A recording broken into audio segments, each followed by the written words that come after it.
My name's Marcellus Rain, and I'm a 48-year-old genomic researcher from Helensburgh, Scotland. Before everything went sideways, I thought I was living my best life.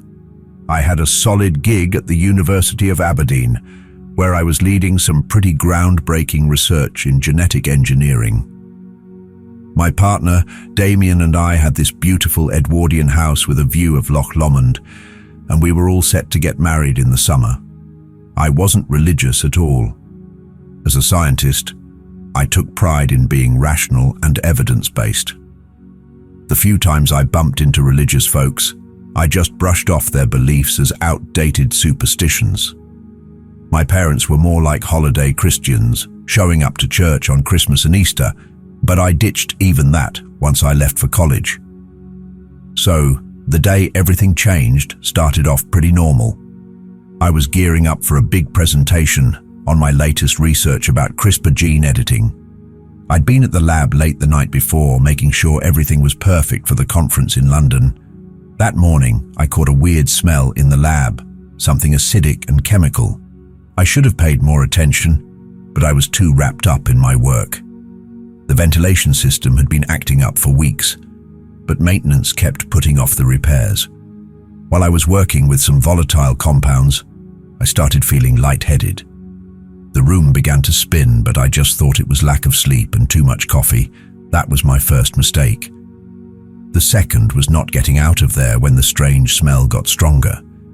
I remember checking my phone. Damien had texted about dinner plans. I started typing a reply, but my fingers felt numb and the screen blurred.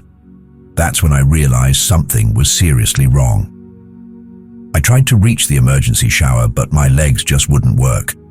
The room tilted sideways and I crashed into a shelf of chemicals, shattering glass everywhere. The last thing I remember was the burning sensation as various compounds mixed and reacted on my skin, filling the air with toxic fumes. The pain was unbearable. I could feel the chemicals burning through my lab coat, my skin blistering underneath. My throat closed up as the fumes invaded my lungs. Through my blurry vision, I saw the emergency lights flashing, but the alarm sounded distant and muffled. I thought about Damien, about our plans to visit Berlin next month, about the ring I'd hidden in my desk drawer at home. I was planning to propose during that trip. Now, lying on the cold lab floor, those dreams felt so far away. My colleagues found me minutes later, though it felt like hours. Dr. Sarah Chen, my research assistant, was the first to reach me. I could barely make out her face through my swollen eyes, but I heard her calling for help. The hazmat team and paramedics showed up quickly, but I was already slipping away. The ride to the University Medical Center was a blur of sirens and voices. I caught bits and pieces of medical jargon: severe chemical burns, respiratory failure, cardiac arrest imminent. Someone was cutting away my clothes and another person was inserting an IV. The pain started to fade, replaced by a weird numbness. Damien got to the hospital just as they were rushing me into surgery. I heard his voice breaking with emotion, but I couldn't respond. Later, the doctors told me I had third-degree chemical burns covering 40% of my body. The toxic fumes had wrecked my lungs, and my heart had stopped twice in the ambulance. Looking back now, I realize how arrogant I'd been my whole life. I'd believed in the supremacy of science, scoffing at anything that couldn't be measured or proven. My work in genetics made me think we were just complex arrangements of molecules, that consciousness, love, and even the soul were just biochemical reactions. I built my career on challenging traditional beliefs, writing papers against intelligent design, and dismissing near-death experiences as brain cell hallucinations. How ironic that I was about to experience one myself. The last thing I remember before everything went dark was the beeping of medical monitors slowing down. A doctor was shouting something about my blood pressure dropping. A nurse was getting the defibrillator ready. Damien was being ushered out of the room, tears streaming down his face. Then my heart stopped, the monitors flatlined, and that's when my real journey began. The moment my heart stopped, everything changed. It wasn't like falling asleep or losing consciousness, it felt more like waking up from a long dream. The pain disappeared instantly, and I felt myself floating above my body. Below me, it looked like something out of a medical drama. Doctors working frantically over my lifeless form. The rhythmic compressions, the harsh buzz of the defibrillator. But I wasn't scared. Instead, I felt this overwhelming sense of peace. My consciousness expanded beyond the hospital room, beyond my physical form. All the scientific theories I'd clung to suddenly felt inadequate to explain what I was experiencing. Then came the tunnel, not the typical bright light at the end of a dark passage that I'd dismissed in countless NDE accounts. This was something else, more real than reality itself.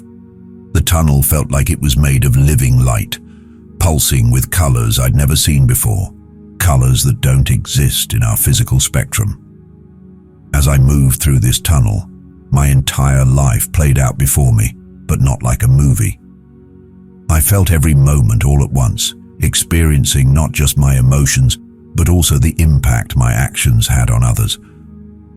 I realized how my prideful dismissal of faith had affected students who looked up to me. I felt the pain I'd caused my parents when I mocked their beliefs. Every scientific paper I wrote denying the existence of God, every sarcastic comment about religion, every time I led someone away from faith, it all weighed heavily on my soul. You know, what really hit me was realizing how my choices in life had affected younger folks who looked up to me as a role model. They started making decisions that went against what God intended. This whole life review thing wasn't about judgment. It just laid out the truth in a straightforward way. I saw how chasing after worldly knowledge had blinded me to spiritual realities. My scientific achievements, which I used to brag about, felt pretty trivial compared to the eternal stuff I had been ignoring. Then I felt this presence, big, loving, but also super holy and a bit scary. I instantly knew it was Jesus Christ, not just some historical figure or religious icon, but the living God. His presence was overwhelming, filled with a love I never thought was possible. But there was also this undeniable authority that made all my scientific credentials feel pointless. Every theory I had about how life began, every paper where I dismissed intelligent design, it all just fell apart in front of this absolute truth. Marcellus. He spoke not with words, but straight to my soul. You were searching for truth through science, but you missed the biggest truth of all.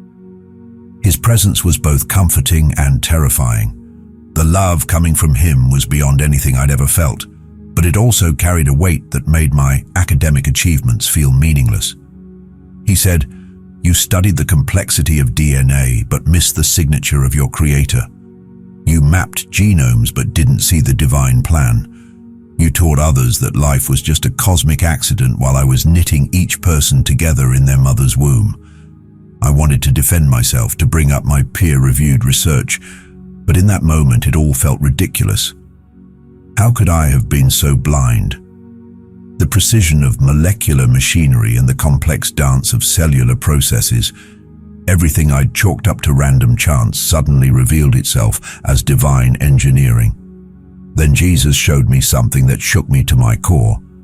I saw souls in torment, people who had turned away from him, choosing to live by their own truth instead of God's. Among them were scientists and professors I had known and respected. Their achievements didn't matter anymore. They had led others away from God, and their suffering was intense. "This is not what I desire for any soul," Jesus said, his voice filled with sorrow. "I died to save humanity, but each person has to choose to accept this gift. Your influence has led many to reject me." He then showed me how my open acceptance of the gay lifestyle had influenced young people, pushing them away from God's design for human sexuality. I saw students, inspired by my example, who chose paths that separated them from God's plan. The weight of that responsibility was crushing. But he reassured me, "I love you, Marcellus. Even in your rejection of me, I never stopped loving you. It's not too late to choose differently." He gave me a glimpse of heaven, not the boring, cloud-filled place I had once mocked, but a vibrant realm of activity, learning, and discovery. I saw scientists there exploring the universe's mysteries with a complete understanding of God as creator. Their research was pure joy, without any pride or competition. "In my Father's house are many mansions," Jesus explained. "There's a place for those who seek truth, but true science never contradicts divine truth. It reveals my glory." The revelation continued as Jesus showed me how my scientific work, even though it was technically brilliant, had actually led people away from eternal truth. Every lecture where I confidently claimed science disproved God's existence, every paper where I ridiculed faith, these weren't just academic exercises. They had real consequences. I saw a young student who had lost his faith after taking my classes. I watched as he, convinced by my arguments, influenced others, creating a chain reaction of souls turning away from God. The weight of that responsibility was overwhelming. Then Jesus showed me something that really hit home, the true nature of love. What I thought was love in my relationship with Damien turned out to be a distortion of God's design. He explained that real love always aligns with His will and His created order. "I created marriage as a sacred union between man and woman," he said. "It reflects my relationship with my church. Any deviation from this leads souls away from me." I saw how my public support for gay relationships had influenced countless young people to embrace a lifestyle that pulled them away from God's plan. This wasn't about hate or discrimination. It was about eternal truth and God's perfect design for human relationships. "Your influence goes beyond your scientific work," Jesus continued. "You've encouraged others to reject my design for human sexuality and relationships. This has caused many to stumble." The truth was clear and undeniable. All my arguments about genetics and natural variation felt empty in the face of divine truth. I realized that true freedom and love could only be found within God's established boundaries. Jesus then showed me various religious paths I had encountered in my life. I saw clearly how all the paths that denied His deity and unique salvation led to destruction. The interfaith dialogue I had once praised as progressive now looked like a dangerous compromise with eternal truth. So Jesus said, "I'm the way, the truth, and the life. No one gets to the Father except through me." He wasn't being narrow-minded. He was just stating the reality. He showed me that other religions, no matter how moral or philosophical they seemed, ultimately led people away from true salvation. I used to respect Muhammad as a historical figure, but I realized he had misled so many. Those Eastern philosophies I played around with in college, they were just distractions from the real truth of Christ. Jesus made it clear that many people claim to know the way, but real salvation is only through His sacrifice on the cross. The path is narrow and not many find it. Then I got a glimpse of hell, and it was way worse than I ever imagined. I saw souls in eternal torment, not just physical pain, but the absolute horror of being completely separated from God. These weren't just ideas anymore. They were real people who made choices in life that led them there. Jesus said, "This is why I came. This is why I died. Every soul matters to me, but they have to choose to accept my sacrifice, follow my ways, and live by my truth." Then He showed me something that brought me to my knees, even though I didn't have physical knees anymore. He revealed that my scientific work could have been used to glorify God, instead of pushing people away from Him. I saw a different timeline where my research pointed to intelligent design, where my discoveries helped students see the beauty of God's creation instead of doubting His existence. "Science was meant to show my glory," He explained. The complexity you see in genetics and the precision in molecular biology, those are my fingerprints in creation. Real science always points to me. The love coming from Jesus was overwhelming, but it wasn't the kind of permissive love I used to support. This was perfect love, holy, pure, and totally aligned with absolute truth. It was a love that wanted the best for everyone, even if it meant confronting some tough truths. Jesus said to me, "You have a choice now. You can go back and use your gifts to lead people to me, or you can stick with your current path. But remember what you've seen here. Remember the eternal consequences of your choices." At that moment, I realized my whole worldview was built on shaky ground. All those academic honors and scientific breakthroughs didn't mean a thing compared to the eternal truths I was facing. Every soul is eternal, and how we respond to the truth of Jesus Christ shapes our eternal destiny. Jesus continued, "Your scientific mind is a gift from me, but like all gifts, it's meant for my glory, not to lead others away from truth." He showed me scenes from the early church, apostles who died defending the truth of his resurrection. These weren't just stories or myths, they were real events. I saw how the true church had kept his teachings alive through the ages, no matter the persecution or challenges. "The faith once delivered to the saints is still the same," he explained. "Modern attempts to redefine my teachings, especially about marriage and sexuality, are just deviations from eternal truth." Then Jesus hit me hard with something that shattered my pride. He showed me how many of my scientific discoveries were actually hints at truths already laid out in his word. The genetic codes I studied, they were his language of creation. The molecular machines I explored, they were his divine design. He said, "Studying science without me is like looking at a painting and denying there's an artist." I had been analyzing his brushstrokes while ignoring the painter. The weight of eternity pressed down on me.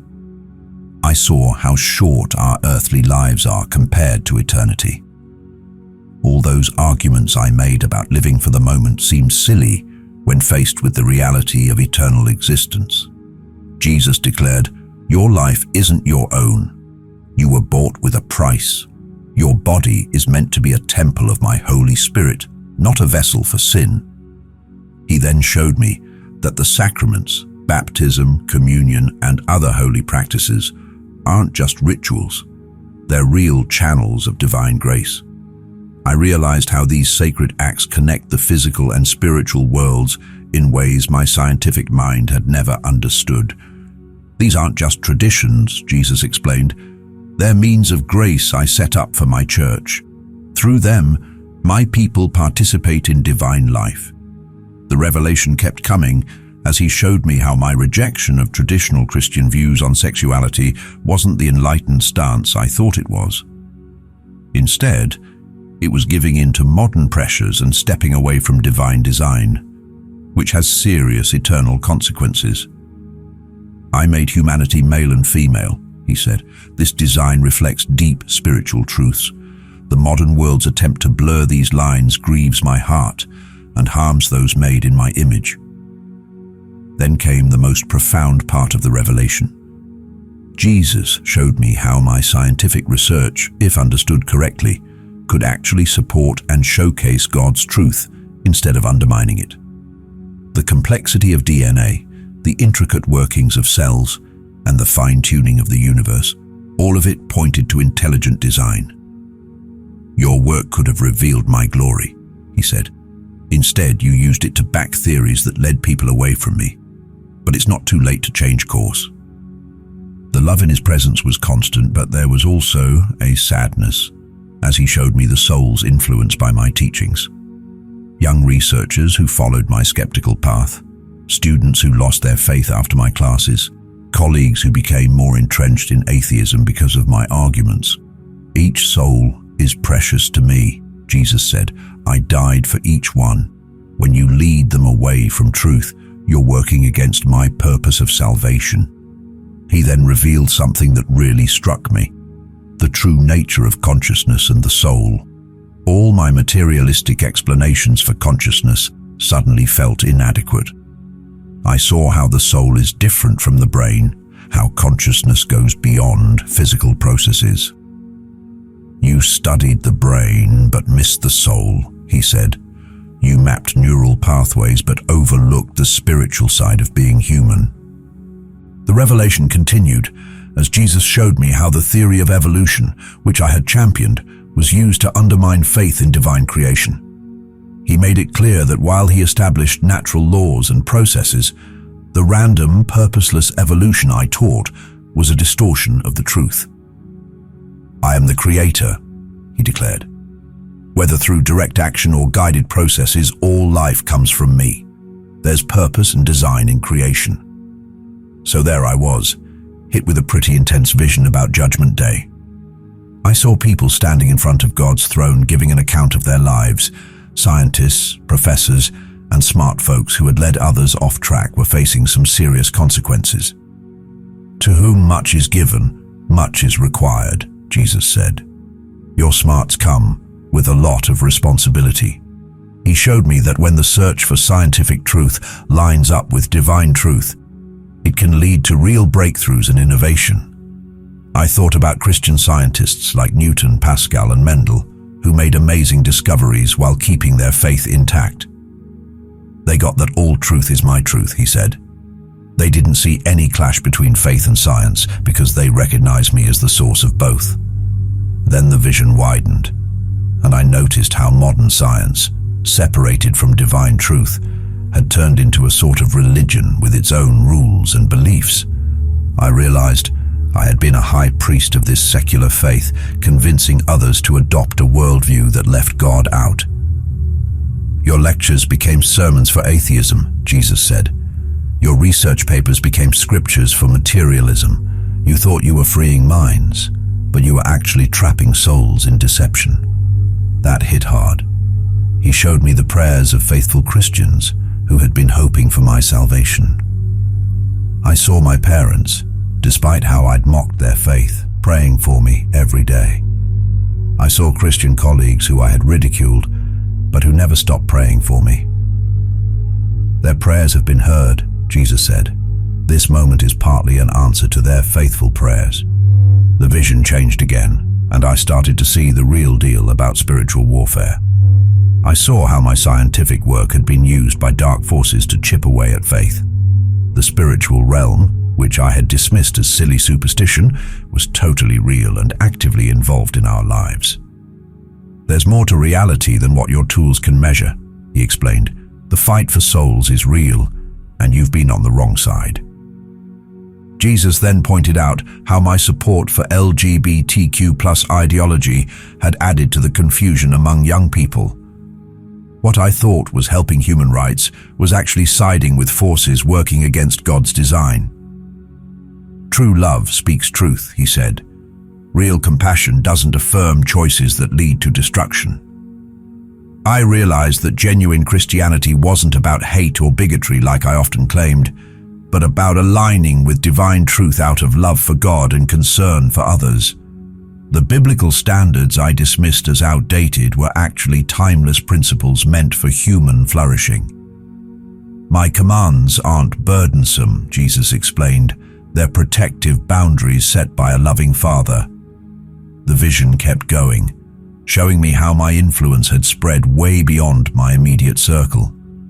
My research papers, quoted in tons of publications, had helped create a worldview that denied God's existence. My public statements supporting various lifestyle choices had been shared online, influencing thousands. "Every word, every action creates ripples in eternity," he said. "Nothing is really private or without consequence." Then he revealed something that shook me, the reality of spiritual deception. I saw that many progressive Christian voices I admired, who tried to mix biblical truth with modern culture, were actually leading people off track. "My word doesn't change to fit human preferences," Jesus declared. "Those who twist scripture to match cultural trends are false teachers." He showed me how true Christianity has always stood against the tide. with early Christians facing death rather than compromising on truth. Modern believers who stand firm despite ridicule are following in their footsteps. The cost of discipleship is still high, he explained, but the rewards are eternal.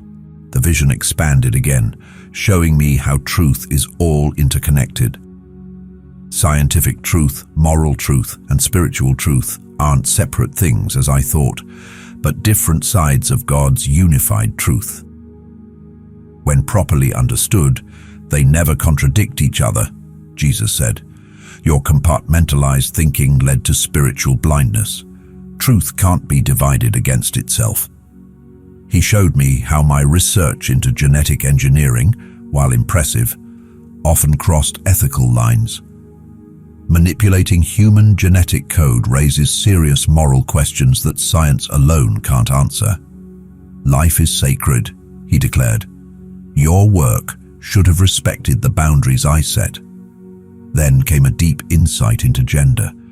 Jesus showed me that the male-female distinction isn't just biological, but reflects deep spiritual truths about his relationship with the church. The modern push to blur or deny these distinctions was a direct attack on his created order. This isn't about cultural norms, he explained. It's about eternal design patterns woven into creation itself. He revealed how my public support for gender ideology had confused young people struggling with their identities. What I thought was compassionate support had actually kept many from finding their true identity in Christ. True identity is found in me, Jesus said, not in fluid categories created by human wisdom. The vision shifted again, showing me the reality of spiritual authority. I saw how my rejection of biblical authority had left me open to deception. My trust in peer review and academic consensus had replaced submission to divine truth. Human knowledge changes all the time, he said. My word lasts forever. Jesus then pointed out something that really struck me. How my relationship with Damien, which I thought was love, had actually been a stand-in for the deeper spiritual connection I was meant to have with God. I created sexual intimacy for a specific context, he explained. Outside of that context, it becomes a fake version of true spiritual union. The love Jesus showed me was overwhelming, but it wasn't the easygoing, accepting kind of love I used to talk about. This was the real deal. Perfect love that wanted the best for people, even if that meant calling out sin and asking for change. True love doesn't just go along with harmful choices, he said. It invites people to embrace the truth and change. He pointed out how the modern church's effort to be inclusive by bending biblical truth was actually a pretty cruel trick. Real inclusion means inviting people to turn away from destructive habits, not just patting them on the back while they head down the wrong path. My church needs to speak the truth with love, Jesus insisted. Ignoring sin isn't love. It's just being indifferent to what really matters in eternity. Then he hit me with a mind-blowing realization about time and eternity. Jesus showed me how our short lives on earth really shape our forever destinies. All the arguments I had about living authentically felt pretty silly when I looked at it from an eternal perspective. 70 or 80 years versus eternity, he said. Yet people trade eternal joy for temporary pleasure. The vision opened up to reveal the intense spiritual battle going on around us. I realized how my scientific work, separated from God's truth, had actually supported forces against his kingdom. You thought you were fighting against superstition, Jesus said, but really you were going against the truth itself. He unveiled how the academic world I admired had turned into a fortress of anti-Christian ideas. The peer review process I trusted often just reinforced a materialistic viewpoint instead of seeking out the truth. A lot of your colleagues are stuck in this deception too, he explained. They need someone to help them find their way out. The vision then shifted to show me the lasting effects of sexual sin. I could see how normalizing different sexual behaviors had trapped countless people in spiritual chains. What the world celebrated as freedom was really just bondage. Sexual sin digs deep into the soul, Jesus explained. It creates ties that can only be broken through my power. He revealed how my public support for alternative lifestyles had given people false hope who were struggling with unwanted attractions. Instead of guiding them towards the freedom and transformation found in Christ, I had encouraged them to accept identities that kept them from experiencing God's best. Many wanted to change, he said, but your words made them think change was impossible and unnecessary. Then Jesus showed me something that really hit home: how many of my research conclusions had been subtly swayed by my spiritual blindness.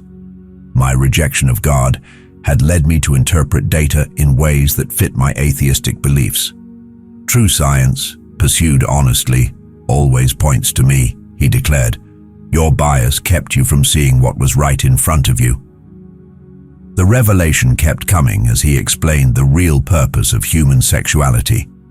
The physical bond between a husband and wife was meant to reflect deeper spiritual truths about Christ and his church. Any deviation from that plan messed with those sacred truths. Marriage isn't just a social construct, Jesus explained. It's a living example of my relationship with my people. He then showed me how the enemy had been strategically attacking this truth through various movements and ideas. What looked like progress was actually a coordinated assault on God's design. The battle isn't against people, he said. It's against powers and principalities that want to destroy my image in humanity. The vision deepened as Jesus revealed how my research in genetic engineering had sometimes crossed ethical lines he had set. Even though I aimed to push forward medical science, I'd often ignored moral considerations in my quest for scientific advancement. Life is sacred from conception, he said. Your work with embryonic cells violated that sanctity. Then he showed me something that really humbled me: how my influence in academia had created a legacy of disbelief. Students who took my classes went on to become professors themselves, spreading materialistic ideas to new generations. The impact of a teacher lasts through time, Jesus explained. Your words have influenced more souls than you realize. I saw scenes from my lectures where I had mocked intelligent design and creationism. I could see the faces of Christian students who had struggled with their faith after hearing my arguments. Some had given up their beliefs entirely. They looked up to you as an authority, he said, but you led them away from the highest truth. The vision shifted to show me the reality of spiritual warfare in academia. I saw how dark forces had strategically placed influential professors like me to steer young minds away from faith. Universities were originally created to glorify me, Jesus said. Now many have become strongholds against my truth. He revealed how my public statements supporting various progressive causes had undermined traditional Christian values. My scientific credentials had given weight to arguments that led people away from biblical truth. Your voice carried authority, he explained, but you used that authority to go against my word. Then the vision revealed something that really struck home: the eternal consequences of intellectual pride. I saw how my academic achievements had turned into a form of idolatry, replacing worship of God with worship of human reason. Knowledge puffs up, but love builds up, Jesus said. Your intelligence was meant to serve truth, not take its place. He showed me how the scientific community's rejection of divine truth had created a kind of intellectual darkness. Despite all our technological advances, we gained knowledge but lost wisdom. Modern science asks, can we? He explained, but rarely should we. Without moral anchors, knowledge can become dangerous. Then Jesus unveiled the real nature of the culture war I had been part of.